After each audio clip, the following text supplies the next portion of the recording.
Magandang araw po sa inyong lahat mga kababayan at welcome back dito po sa PNR at ito nga mga karibin natin. Hala, na-scam. Yan mga kababayan, nagtatanong po. Lakas talaga ng tama ni Attorney Castro. Yan mga kababayan. Patungkol po rin ang ating alamin at bibigyan ng komento ngayong araw na ito. Pero bago pong lahat, kung bago ka pa lang at di pa po napag-subscribe sa ating munting channel, please don't forget to subscribe at palike na rin po ng video ito. Maraming salamat po. At eto na nga, simulan na po natin to. Sa malaang bayan ko, sa magnanakaw na tao,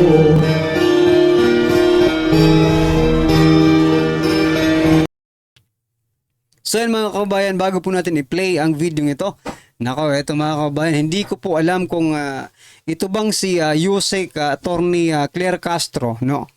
Kung nasa Pilipinas ba ito or nasa ibang planeta na po ito? Sapagkat eto po mga kababayan, ang kanyang statement, pinakabagong pahayag, no?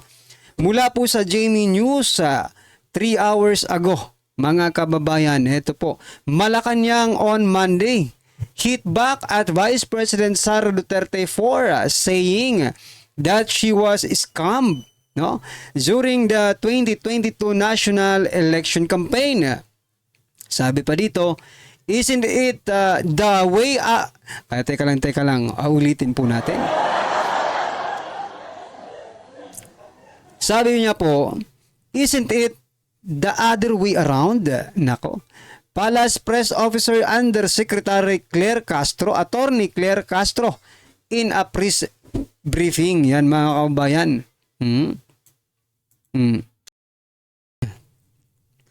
Palace on BP Sara being scam, isn't it the other way around? Ayun po yan kay Attorney Castro. Yan nga pong sinasabi ko eh. Talaga namang na-scam eh. Hindi lang po si Vice President Sara Duterte ang na-scam, nabudol mga kababayan. Maging ang tayong mga bumoto, no? Dito kay President Bongbong Marcos Jr. Ay na-scam rin. Ito lang Attorney Castro. So you are now saying na baliktad yung nangyari. Si PBBM yung na-scam ni BP Sara. Can you give an example, no? Ebidensya or something na statement that can prove, no? Na na-scam talaga or nabudol si PBBM ni Vice President Sara Duterte. Kasi kaming mga DDS, no? Kaming tinatawag ninyong mga trolls. We can prove, no? Kahit nga hindi ka mag-troll eh, di ba? Tawag nila sa mga DDS supporters troll eh. Kahit hindi ka po mag-content or maging vlogger, masasabi mo sa sarili mo na, ops, nabudol talaga ako dito kaya PBBM. Oh, that's why gusto ko sanang gusto kong magbigay na example itong si Castro, no? Kung ano yung mga ebidensya niya, yung mga statement or mga news na talagang masasabi niyang nabudol si PBBM. Kasi tayo, we can say, no, na nabudol talaga tayo. Unang-una, sabi niya ipagpapatuloy daw yung build ni dating Pangulong Duterte, di ba? Oh, ano nangyari? Wala. 20 pesos ang kilo ng bigas, wala rin mga kababayan. At marami pang iba. Hindi nga niya sinuportahan si BP Sara eh, no? Sinuportahan niya naman hanggang sa hanggang sa salita. Pero sa gawa, wala. Parang nilaglag niya pa nga eh. Totoo. Di ba? Kaya hindi natin alam kung saan humuhugot ng impormasyon, saan kumukuha ng impormasyon, no? Hindi kaya fake news na naman ito, Attorney Castro?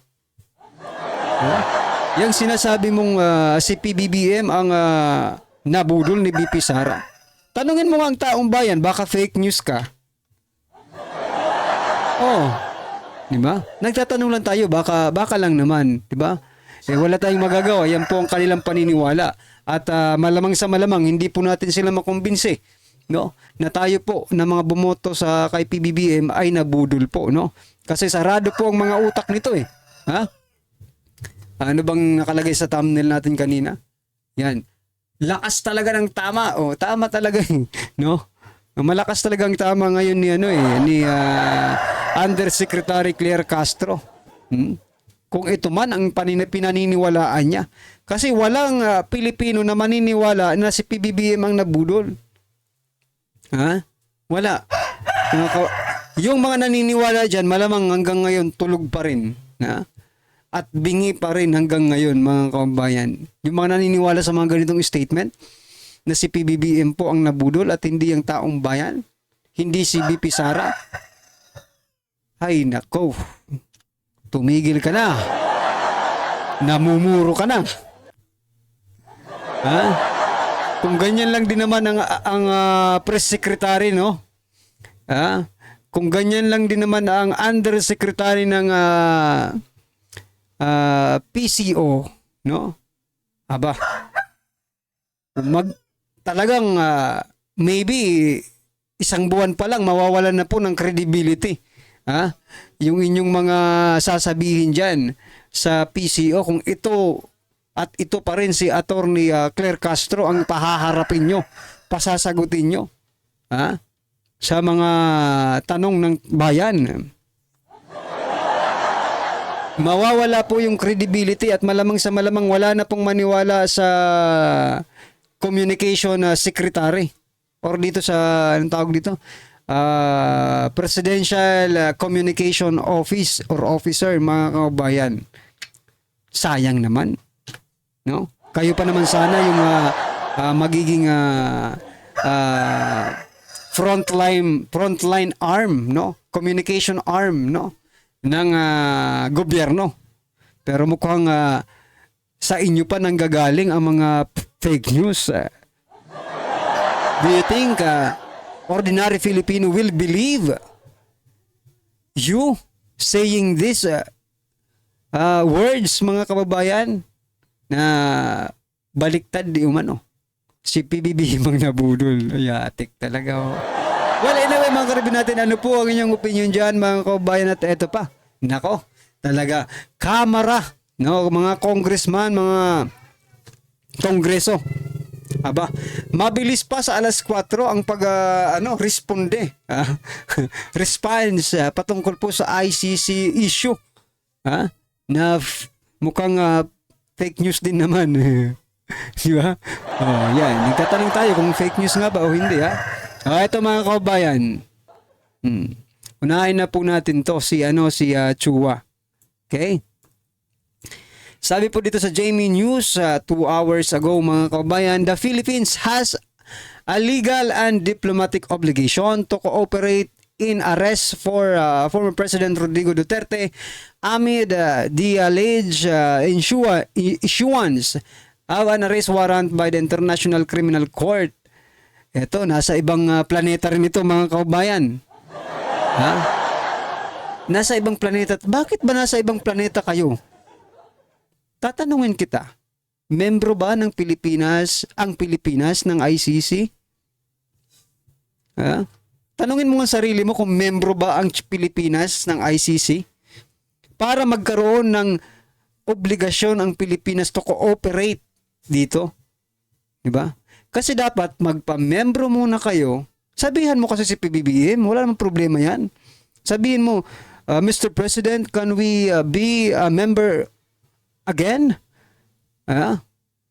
Let's registered as one of the member of ICC. Para makabanat tayo ng banat. Hindi yung babanat ka ng babanat, hindi naman membro. Nakakahiya po, mga kababayan.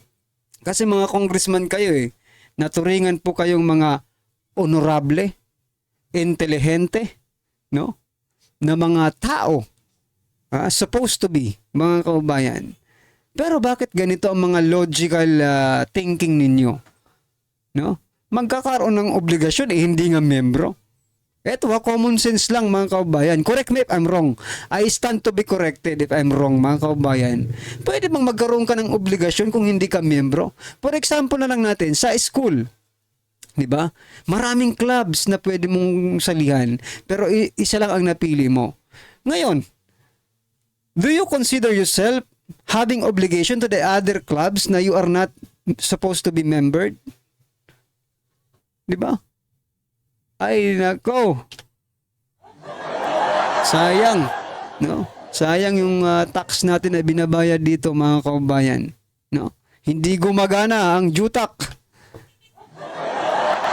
Ito, PH has legal diplomatic duty to cooperate in Duterte's arrest for ICC. Ayun po yan sa Solon, no? Itong mga kongresista. Sayang talaga. Sayang yung tax na ibinabayad natin, mga kababayan. Okay? At ito pa, isa pang kongresista, mga kababayan, ang pumutak. Bukod sa pagiging isang kongresista, mga kababayan, ay isa rin po itong human right lawyer. Ito, human right, no? Pagdating sa ICC, ang galing-galing mo, pero pagdating po doon, sa mga ginagahasa, mga batang ginagahasa, ng mga adiktos,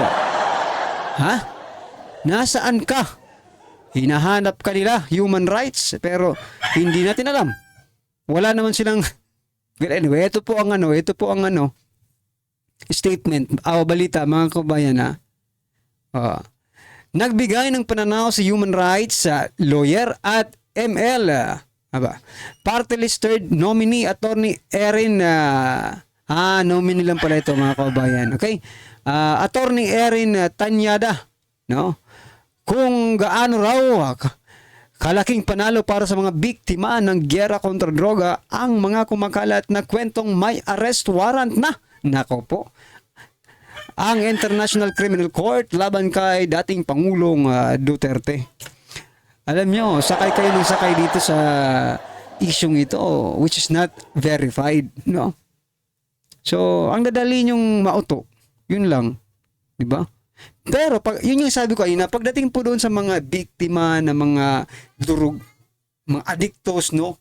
Na hold up, nare-rape, na nagugurgur, mga kababayan. Ano ang sinasabi ng wala na po akong narinig, no? Coming from this human rights lawyer. Supposed to be he is the one protecting, no? Maybe the family of these victims, kasi hindi naman nako talaga. Hay nako. No? Pagdating talaga dito sa kay PRRD, ang bibilis nila eh. Isa lang po ang naisip ko. For them also to be what? Popular, mga kababayan. Para maging popular po sila. No? Sumasakay sila sa popularity, no? Ni former President Rodrigo Duterte. Yan po ang nakikita ko, mga kababayan. That's why sumasakay sila sa mga issue, no, mga kababayan. Nako. Pero kahit wala na sa hulog, yun. Todo pa rin sa sa pagkokomento. Kahit wala na sa hulog, mga kababayan.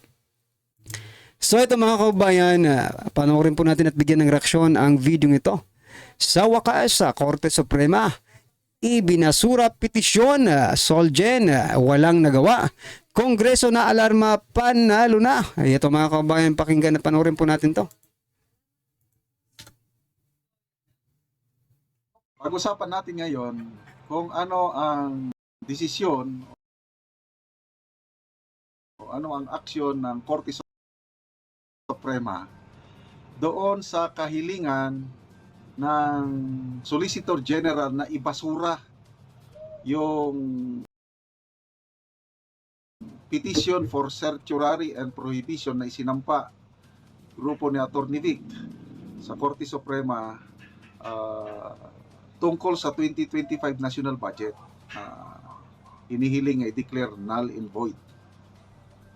So, ito, akin lang, opinion ko lang ito Pagbibigyan ba yon ng Korte Suprema na ibasura yung petisyon ni Atty. Vic o